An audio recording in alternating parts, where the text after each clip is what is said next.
एक बार फिर आपको सीमांचल लिए चलते हैं, क्योंकि सीमांचल वो इलाका है जो बीजेपी के घुसपैठिए वाले एजेंडे को लेकर भी लगातार चर्चा में है। इसको लेकर एसआईआर हुआ, लेकिन जब चुनाव आयोग ने भी क्लीन चिट दे दी तो सीमांचल के चुनाव प्रचार में बीजेपी ने घुसपैठ पर महागठबंधन पर उल्टा हमला बोल दिया। इस पर राहुल गांधी, तेजस्वी और अखिलेश यादव ने करारा पलटवार किया है। देखिए। घुसपैठियों को निकालना चाहिए कि नहीं निकालना चाहिए? जो जहां से आए वहां भेजना चाहिए कि नहीं भेजना चाहिए? नरेंद्र मोदी में, उनके खून में, उनकी सोच में नफरत है। वो बांटना चाहते हैं।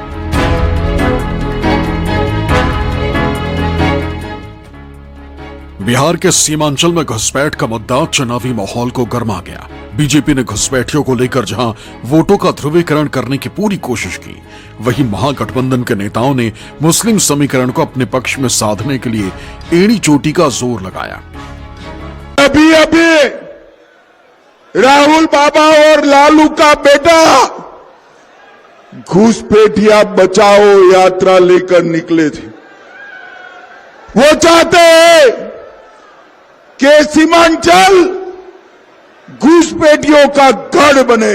ये सब गड़बड़ सरबड़ करता है, वोट चोरी करता है। जनता अगर एक साथ खड़ी हो जाए तो प्रशासन की मजाल कि कुछ गड़बड़ कर दे, इसलिए एकदम मुस्तैदी से आप लोग सब लोग जो है काम कीजिए। चुनाव में जहां बीजेपी ने घुसपैठ को हथियार बनाया, तो वहीं महागठबंधन ने इसके जवाब में वोट चोरी को मुद्दा बनाया।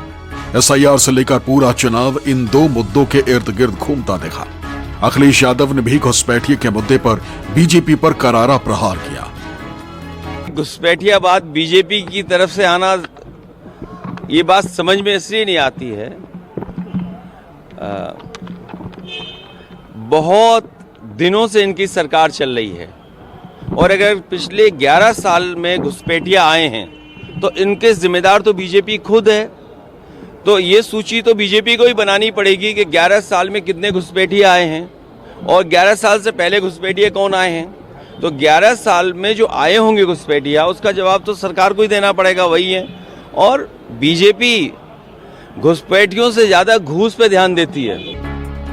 सीमांचल में एनडीए और महागठबंधन के बीच मचे सियासी घमासान के बीच असदुद्दीन ओवैसी भी हुंकार भरने से नहीं चूके।